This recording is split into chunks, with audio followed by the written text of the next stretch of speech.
Hey, it is June the 13th. And right there, that was my point of view. That's if you were me, that's what I'm looking at, right? Now you're looking at my big numb face. It's June the 13th of 2024. And I just want to say real briefly at the onset that it appears to me, and I could be wrong, but it appears to me that if you have somewhat of a decent diet and an appropriate lifestyle for human beings, and also you're not partaking in reefer or say alcohol or every day, or I don't know, those sort of things, that seems to me that you're guaranteed to have dreams every single night, whether or not you like them, if they're good or bad. I've had some dreams that are not so good, and I've had dreams that are pretty good and are at least pretty funny. Last night I had a dream that wasn't very significant, or maybe it is, but to me it doesn't strike me as too significant, and I don't remember a whole bunch of details, but the main points I do recall, and I want to share them with you right now. All right, so in a couple of different places, I found myself being around people. Sometimes it was like 2 or 3 people, and then sometimes the crowd would grow to a small crowd of people, like imagine a little party, get together. And then both these scenarios that I remember, I found ladies who I don't recognize in real life. So they weren't significant in that way, but just ladies giving me the googly eye, if you know what I'm talking about. And it doesn't happen to me like every time, or I would even say often, but on occasion, it does happen to your boy. In reality, all right, I don't know if you could blame him. But sometimes, I'll catch a girl giving me the googly eye. Just a few days ago, for example, and I didn't pay too much attention to it. In reality, this one girl just kept looking at me. I think it was at work, actually, where that could be liable to happen. I work in a restaurant, so you got patrons and stuff. I remember a girl who was like, when a girl is looking at you a little bit too long, all right, she's kind of interested in what you got going on, and vice versa. Girls recognize when men are looking at them just a little bit longer than they have to. All right, and this girl happened to be with a boyfriend, or look like a boyfriend. And I remember thinking to myself, girl, you are looking at me a little bit too long. To have a boyfriend right there is kind of disrespectful, to be honest with you. All right, that happened in reality, but in my dream, the same sort of things were happening. The googly eye, looking at me a little bit too long, wanting to interact with me a little bit too much, and your boyfriend's just right there too. I find it a little bit disrespectful to him, and therefore I don't appreciate it either. Although, thank you for giving me the googly eye. So that was taking place in my dream on a couple of different occasions. Like I said, I didn't recognize the ladies from in reality, but for some reason they both had like just gorgeous heads of red hair. All right, them redheads, which I'm somewhat familiar with in reality. And let me just say, redheads are fiery. There's definitely plenty of truth behind that. They were giving the googly eye. They were talking to me a little bit too much. Sometimes I had a boyfriend with them, and I remember thinking, wow, it's disrespectful. And then also at one point, I do recall, one of the girls at least was smoking a cigarette. All right, some girls smoke cigarettes, and she was like ashing her cigarette, but she's being kind of careless with it.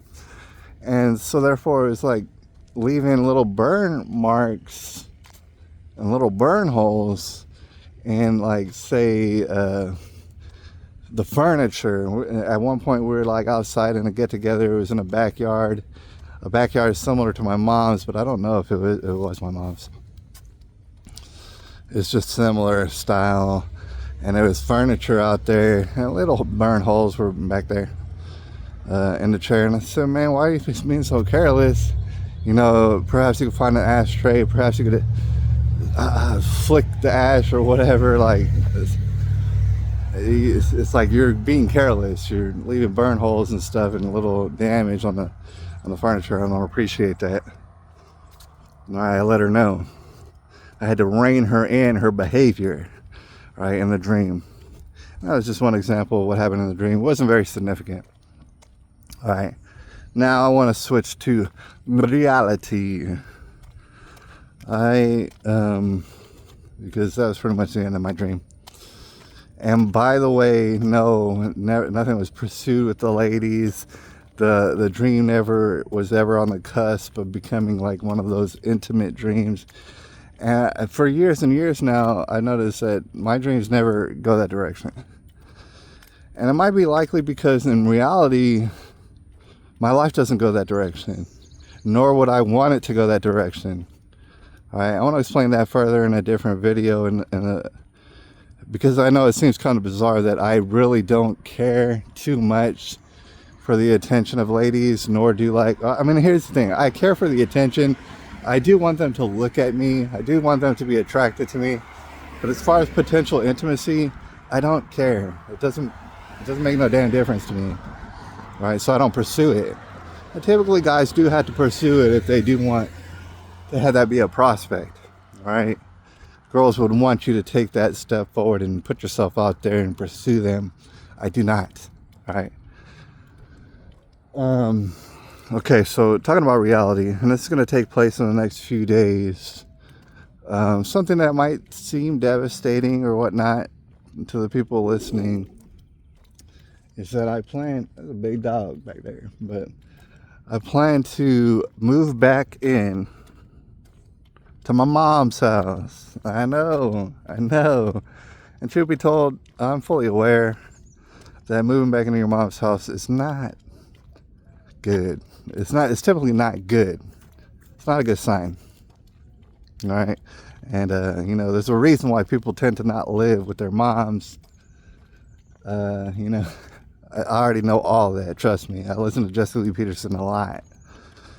All right. But in this particular situation, it's actually going to be an upgrade, to be quite honest. I don't know how much I've mentioned it, but, the house that I'm living in, although it's a decent house, pretty nice house, and it's big, and it's in a nice neighborhood, man. Stone Oak, I couldn't ask for much better as far as the neighborhood. That's kind of what roped me into living. Good morning, sir. That's what kind of roped me into living in Stone Oak, because it's such a nice neighborhood. It's a pretty big house and stuff like that. All right, the main reason why I'm moving out is because, real briefly, and I could talk about this for a long time, but I'm not going to talk your ear off. Real briefly, my landlord, and he lives in the house as well. He's an old man. He's got problems. That's for certain. I'm not going to list them off, but one of his problems is that he's seeming to avoid responsibility as far as maintaining a house. And it's honestly got him in deep water, whether or not he recognizes it or not. I'm not his babysitter. But more or less what he's doing is ruining his kitchen completely, especially up under the sink. The sink don't work. There's no garbage disposal, which, some houses don't have that, but there's no garbage disposal. The sink doesn't work, and it's all clogged up. And the pipes are all messed up. All pipes probably need to be replaced, and they're damaged, and they're leaking. And it's been so probably since I got there, probably since before I got there. But I hadn't noticed the problem, and I've been over the weeks and months noticing it more and more because it's becoming more of a problem. And, you know, this mold quite definitely developing up under the sink because there's leaks and water damage and stuff like that. So there has to be mold developing. All right. And without being too long-winded about it, he also has a bad habit of, well, being drunk.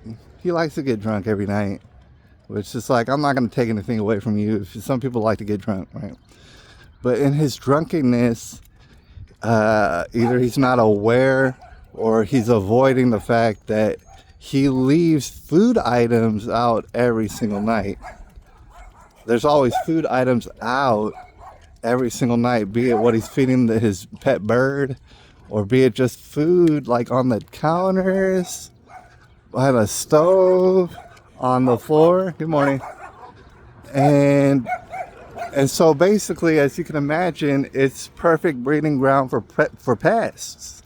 Perfect. And in fact, I've been aware for weeks and months now that there's rats scurrying about at night, leaving rat droppings, as you would imagine, and everything else. And obviously there's cockroaches, and they're building up as the summer starts to set in. Of course, pests are going to want to get in your house.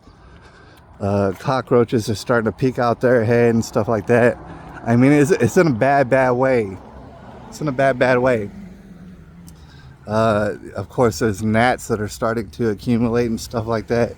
It's super bad. And of course, it's worse in the kitchen. The kitchen now, I don't even spend no time in. I mean, I could talk about this for a while, but I don't want to make it a long video. Not too long. That's all building up, and it's disgusting. I don't even spend time there. Recently, I bought an electric stove, and I have it up in my room. It's not conventional, but it's like what I got to do to stay the hell out of that kitchen. All right, and everything that I have, of course, has to remain very, very sealed up because I don't want bugs getting in it or getting around and in my stuff, because that's disgusting. All right. So that's the main issue. I'm getting up out of there. Also, I do have a roommate as well. He's the guy who invited me into being a roommate there in the house to begin with, because there was an extra room, and if he got somebody else to live there, he would be able to decrease his rent. There was an incentive in it for him. So when I moved in, of course, he's kind of delighted that his rent would be decreased, and so it's a win-win for both of us. All right. But as I already kind of knew, and it's becoming more and more apparent, just to be frank about it, my roommate is a faggot, to put it lightly. And I'm not even saying he's homosexual. He's not. I do happen to know that he's heterosexual, but the thing is, he's definitely a faggot. All right? And the list goes on and on about him. He's supposedly autistic. Yeah, I would agree. He's autistic, but that doesn't make me have empathy for you. He's like approaching his mid-20s now, kind of a young guy. And basically, for plenty of reasons, he is not attractive to females. And that's why I call him a faggot. For plenty of reasons. First of all, his personality is just unlikable. He might use the excuse of autism. Doesn't matter. I don't care. Girls don't care that you have a disability or whatever the fuck you think you have. He's unlikable. And so there's not only that, he loves to ride bicycles, which, by the way, that's kind of unattractive to females. When you enjoy dressing up in spandex, it's kind of unattractive, especially when you don't have muscles, when you have no muscles. I mean, you have the muscles that it takes to ride your bicycle like a little fag all day holding up traffic, and you're wearing spandex. The spandex wouldn't be such a bad idea if you had muscles, other muscles. You do not. And so, of course, it's very unattractive for females. I'm going to head back. But, of course, it's very unattractive. There's so many things that are unattractive about this man. Like, for example, this young man, for example, kind of like me, he has, like, barely any resources. That's one thing, that if you're an unattractive man in many different ways, and you happen to have resources, You could get some girls to look at you. I think that's well known. But you don't even have that. You don't even have that. You don't have the initiative to get more money, to get more resources, because you're so unattractive. So he doesn't have that going for him. He doesn't have anything going for him. All right. A couple of years back, he wound up getting engaged to this girl who is actually living in the house before me, in the room that I'm living in. Yeah, they were in separate rooms. It was retarded. And he was engaged to her. I never met her, nor did I care to meet her. I'm sure she was unattractive. But long story short, I'm pretty sure she was just finessing him for a place to live. All right. And then when she got tired of it, she wound up moving out because he's completely unattractive. Okay. I want to share with you that it was like 2 or 3 months back, or maybe more, when I could even stand to talk to this guy. Nowadays, I don't even talk to him. I don't even acknowledge him because there's no point. All right. In a personal way, I just want to say that as long as I've known him, I have done plenty of favors for him. As long as I've known him, he's never done one favor for me. He's like not beneficial for me to know. All right, he's completely self-absorbed in every way. Again, unattracted to a lady. One time he came up to me and he was talking about like the idea of maybe he would invite a girl to the house. He talked about the potentiality of inviting a girl, for a date, and inviting her into the house. And I laughed in his face. And I didn't even mean to, but it was just an automatic reaction. I laughed in his face. The idea, by that point, the idea of him being so damn unattractive in every way, and then inviting a girl to our house, in which down there in the kitchen is a complete hellhole. It's like, dude, you expect a girl to not wander into the kitchen at any point because it's a complete hellhole down there? It's a 2-story house, by the way, and our rooms are upstairs, but the kitchen is a complete hellhole. And you're gonna want to invite a girl to our house. You're unlikable, like in every way. You expect to invite a girl to our house, and for her to, like, for example, see me. And I'm not saying I'm the best looking guy, but compared to you, I am night and day. I actually do have muscles. I actually do look like a man. All right. And I'm not very ugly, I'm not the best looking. I'm not very ugly. So you expect to invite a girl to this house, and for her to not give me the googly eye, for her to not start to instantaneously try to hit on me. You're retarded. And I didn't say all this, but I said it like in a more mild fashion. After I laughed in his face at the idea of him bringing a girl home, I was like, you're out of your mind. You're out of your mind. It's so funny. All right. And for me, for example, if I were to try to bring a girl back to the crib, it would be total utter disaster. For the reasons that I just mentioned. It's like, yeah, I might be attractive, but the house is shit once you get inside of it. I mean, my room's all right and it looks nice, but you go down to the kitchen and you're going to be like, what the fuck happened here? Any girl would be disgusted by this. All right. And yeah, I might be physically attractive and all that, but I don't exactly have like resources. It's not hard to tell that I don't have resources. I personally wouldn't bring a lady to the crib. So to think this completely unattractive faggot man gonna bring a girl back to the crib is so ridiculous that it warrants laughing. All right, so I told you all that to kind of give you a description of where I'm living at right now, and why moving back in with my mom is not exactly devastating to me, because I would never bring a girl back to the crib, period, anyways, right here. And of course, you're not going to bring a girl back to the crib at your mom's house, or at least I would never ever dare to do something like that. That's stupid. So, you know, I'm going to move back to my mom's house where at least there's not rats and roaches and all that crawling around, gnats and mold building up. You know, for what you can say about my mom and what you can say about anyone's mom, you don't want to live with your mom. At least she keeps the place clean, dude. And so that is, for that reason, going to be a major upgrade. Right? I don't mind it at all and stuff. And not only that, but geographically, I'm actually going to be pretty close because San Antonio is kind of a big city. You know, sometimes it takes a while to drive to different parts of the city. All right, and for this reason, I don't see a lot of people who I'm related to. I don't see a lot of people who I know very well on different parts of town. I don't see them because, dude, it's like too much out of my way. Howdy, man. It's too much out of my way, right? So if I were to move back to my mom's, for example, I would be geographically closer to my man Scotty.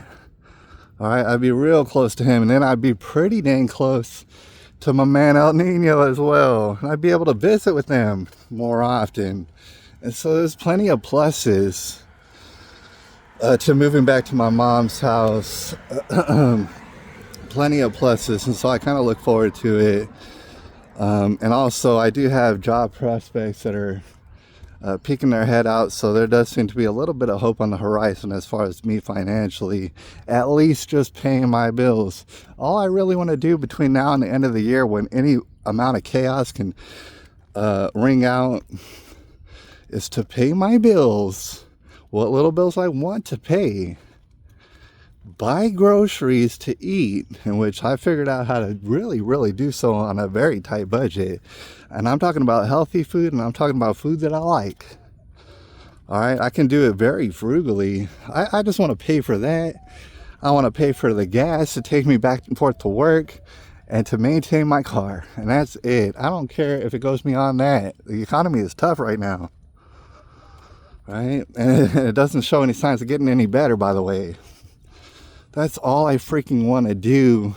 Go to work. If I went to work every day for some amount of time, and that, I'd be happy and satisfied with that. Pursuing a girl, don't care anything about that. And I'm gonna have to make a video in which we go into more depth about that, because I know men between the ages of 12 and 100 would be kind of bewildered, like, what do you mean you don't what do you mean you don't try to pursue ladies? Like, what do you mean?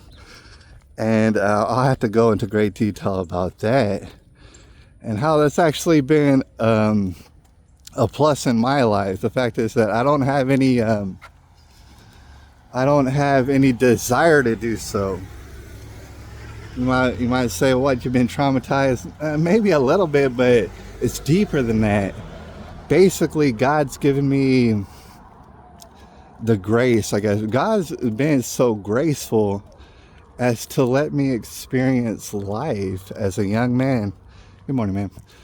He's been so damn graceful to let me experience life as a young man, having completely zero desire one way or another if a lady's even around. And I remember as a very young man wondering what that's like, and then I'm going to finish off the video, all right, because we've been here long enough. But I do remember as a young man, you know, when your hormones start to like kick in and stuff like that, and you just can't help it. Yeah, it is for you too. Yeah. I guess you could. I don't know if it would be like, no, it's fine. You could check it out, but what is it? It's Gerard Ain't Right. Gerard is Gerard. That's my first name. Ain't Right. There's no apostrophe. I wonder if you can find it. And man, I say some weird, wild things sometimes, to be quite honest with you. Is this you? Yeah, it's me. All right, brother. All right. Yeah, you're welcome. All right, man. How's it going? You too. Well, so I met a nice man right now, but all right.